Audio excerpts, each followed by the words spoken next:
niache nionge. Ni wengi walisema hautoweza kufika mbali. Mstari wa kwanza mpaka wa 7 nitasoma kwa jina la Yesu. Ndio. Kwa hiyo nawasihi mimi niliyemfungwa katika Bwana. Huyu ni Paulo anasema nawasihi mimi niliyemfungwa katika Bwana. Wewe unasema kwa Bwana ni huru. Kwa Bwana ni huru. Ni mfungwa pamoja na nani? Paulo anasema mimi ni mfungwa pamoja na Bwana. Nawasihi mimi niliyemfungwa pamoja na nani? Endelea mbele. Mwenende kama ninavyostahili. Mwenende kama ninavyostahili. Ninavyostahili wito wenu. Mwenende kama ninavyostahili wito wenu. Mlioitiwa. Kwa unyenyekevu wote na upole. Kwa unyenyekevu wote na upole. Kwa uvumilivu. Kwa uvumilivu. Mkichukuliana katika upendo. Mkichukuliana kwa uvumilivu. Mkichukuliana katika upendo. Na kujitahidi kuhifadhi umoja. Ndugu hapa si katika amani. Sio kuchukuliana katika nini? Msigeuze maandiko. Mkichukuliana katika nini? Upendo. Kilichotangulia ni uvumilivu, imekuja kuchukuliana katika nini? Kinachoweza kutufanya sisi tuchukuliane ni nini? Twende mbele. Na kujitahidi kuhifadhi umoja wa Roho Mtakatifu. Neno kujitahidi ni kujituma. Amen. Neno kujitahidi ni mtu amefanya nini? Kafanya zaidi, si ndio? Sasa kujituma zaidi. Mkijitahidi katika roho, katika kifungo cha amani. Katika kifungo cha amani. Kwa kumbe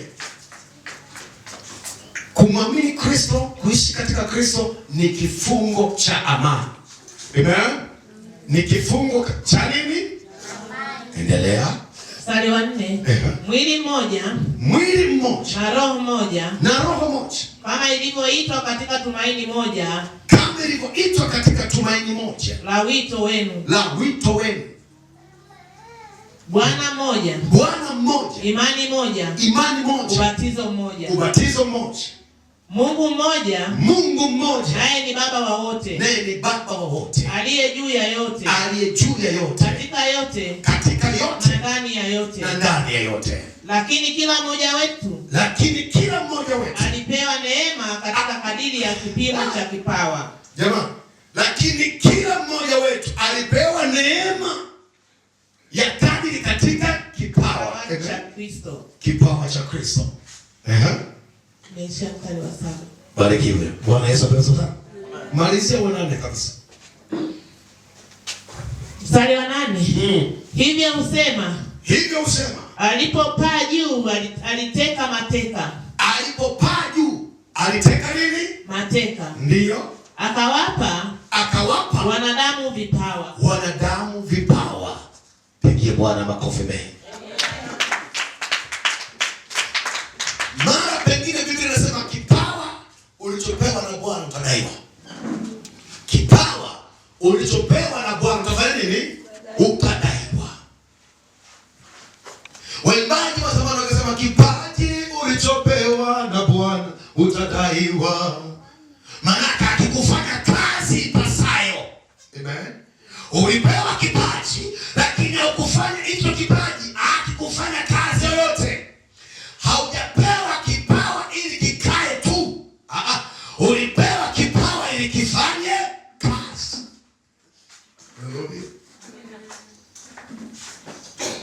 Wewe ni mtoaji, una kipawa cha kutoa. Amen.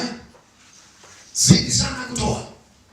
Wewe ni mwimbaji, zidi sana kuimba. Amen. Wewe ni mhubiri, zidi sana kwa nini? Kuhubiri. Hallelujah. Amen.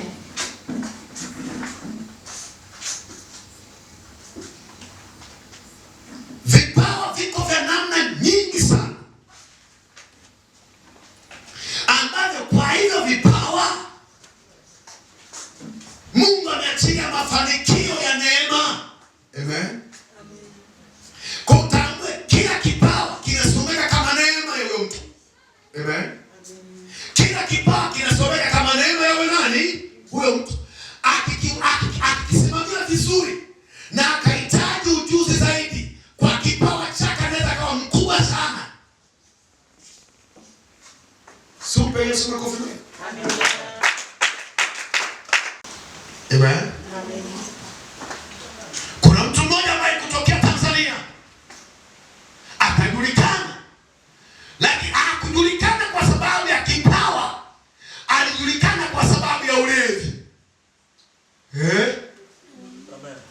akili yake anapiga mayowe. Amen. Amina.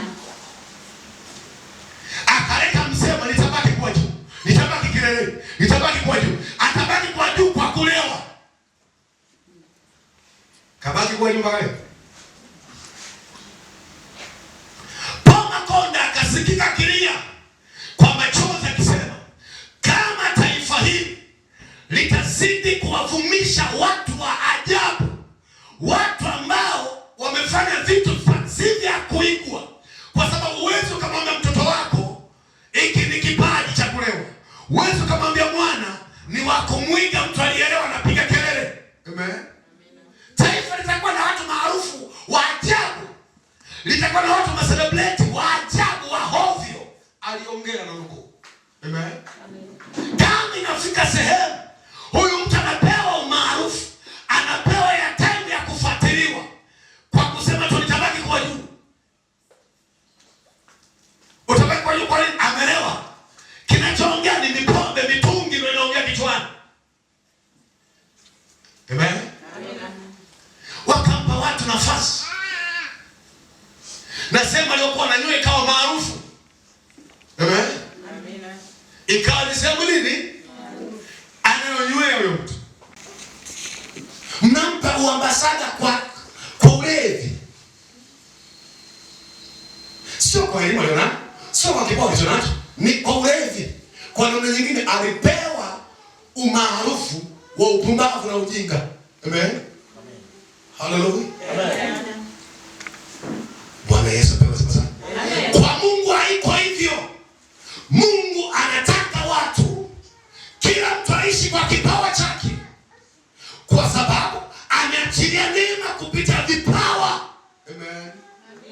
Mwingine atakuwa mkufunzi, ana kipawa kweli cha ukufunzi, cha kutufundisha watoto. Ni mwalimu asiyechukiwa na wanafunzi kwa sababu ana kipawa kweli kweli. Amen. Hallelujah. Amen. Basi atapata neema na utajiri kupita kipawa cha kufunza. Hallelujah. Amen. Licha kuwa hivyo vipawa sasa hivi vimegeuzwa pia.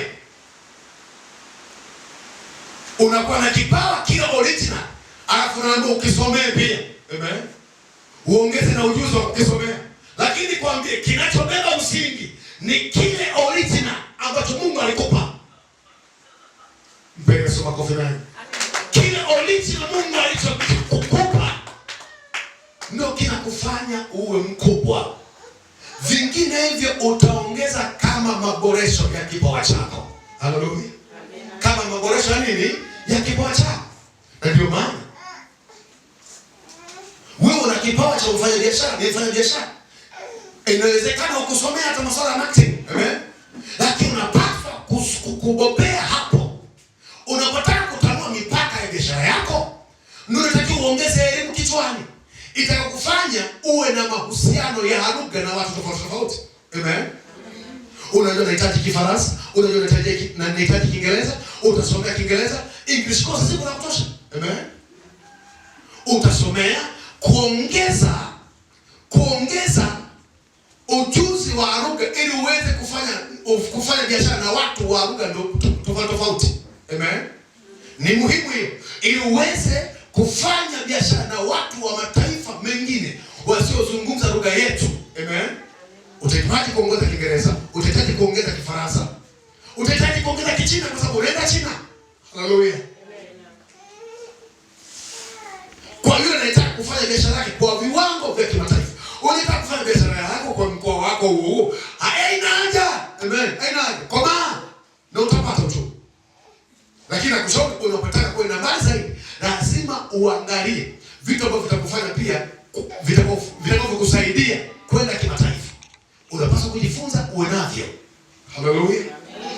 Lakini original unayo. Haleluya. Mtaji wako ni ile original ulionayo. Hata huku kuhubiri huku, licha kwamba watu wanasema sasa hivi wamevamia watu, kuna utofauti. Uko utofauti. Mwenye kipawa original, mwenye huduma ya uhubiri, akizungumza ana kitu gani? Na ushauri kanisa la Mungu, lazima ujifunze. Baba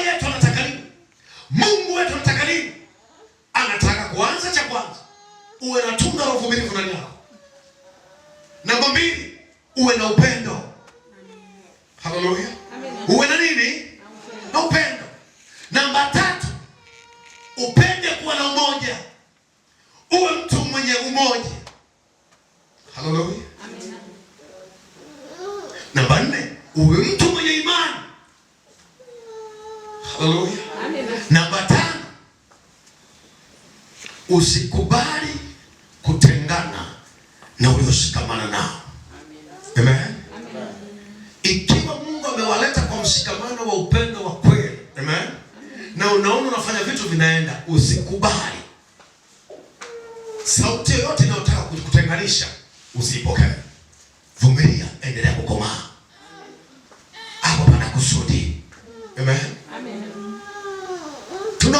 Unajua sasa hivi nasikia injili nyingi, nasikia mahubiri mengi, nasikia misemo mingi. Amen. Anakwamba mtu huyo anaweza kaenda tu, mwacha aende. Amen. Mengine ni mafarakano ya kipepo. Mengine ni mafarakano ya shetani. Shetani alishaona kwamba nyinyi mmenia mamoja, mnaenda kufika mbali. Kaleta lugha kwa mgongano hapo. Amen. Mmegombanishwa, mmefarakanishwa, mmejikuta kweli mna separate. Alafu mwisho wa siku unajipa moyo, unasema wacha waende. Hapa kwa fungu lako wacha waende. Sikiliza, walio wa fungu lako usikubali waende. Amen. Wale ambao si wa njia moja na wewe wacha waende. Lakini wale wa njia moja na wewe usikubali waende. Amen. Lakini pia jifunze, ujue kabisa wa njia moja na wewe shetani hawawazimema. Wanaweza kuwazimema na hao. Anaandaa bomu la mafarakano.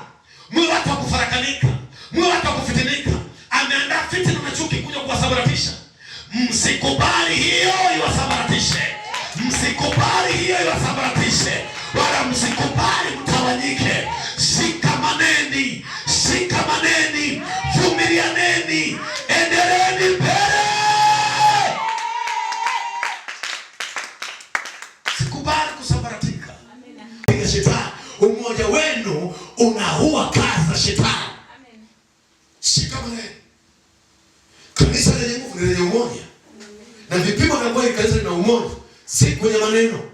Ni vile wanavyoshirikiana, ni vile wanavyobebana, ni vile wanavyosaidiana, ni vile wanavyotegemeana. Ndio kanisa lenye umoja. Baba yao ni mmoja, Mungu wao ni mmoja, imani yao ni moja, ubatizo wao ni moja. Haleluya. Amen. Yesu akusaidie sana. Amen. Natamani tuwe na nguvu moja. Amen. Tuwe na imani moja. Amen. Tuwe na upendo wa aina moja. Amen. Na tuwe watu wenye kuzia tunda la uvumilivu. Amen. Tunda la uvumilivu limepotea sasa hivi kwa makanisa. Limepotea kwa ndoa. Limepotea kwenye nyumba. Limepotea kwa ndugu na ndugu. Tunda la uvumilivu. Amen. Licha kuwa lenye tunda kuu katika zile amri za Mungu, tunda kuu katika matunda makuu ya kitabia, tabia njema zaidi ni ile iliyojaa upendo. Ndio maana inaitwa tunda la Roho. Ni nini? Ni upendo. Katika amri 10 za Mungu, amri kuu ni nini? Ni upendo. Sawa sawa kabisa. Lakini usisahau kabla upendo hujatokea, cha kwanza ni kujifunze kuvumilia. Amen. Kwa sababu unaweza ukapitishwa na watu unaowapenda, ukapitishwa kwenye magumu, hautaki kuacha, unataka kuvumiliana nao. Unataka kuchukuliana nao. Haleluya. Unataka kusemezana. Sio mmekaa kimya tu, fanya nini? Mtamaliza magumu kwa kusemezana. Amen. Mtasemezana katika roho, mtasemezana katika maneno, mtamaliza katika maneno. Haleluya. Mtajikuta mnaangukia kwenye tuombe Mungu. Mnaomba Mungu, Mungu anatoa njia. Amen. Haleluya. Amen. Lakini mtawezaje kupata njia za ushindi pasipo kusemezana, pasipo kuvumiliana, pasipo kuonyesha kupendana? Mtawezaje? Mpaka muonyeshe kupendana. Muoneshe kunia mamoja, muoneshe nia moja, muoneshe kwa mnamwamini Mungu mmoja, imani yenu ni moja, na ubatizo wenu ni mmoja. Kwa lazima tubebane, lazima tushikamane, lazima tusonge mbele, lazima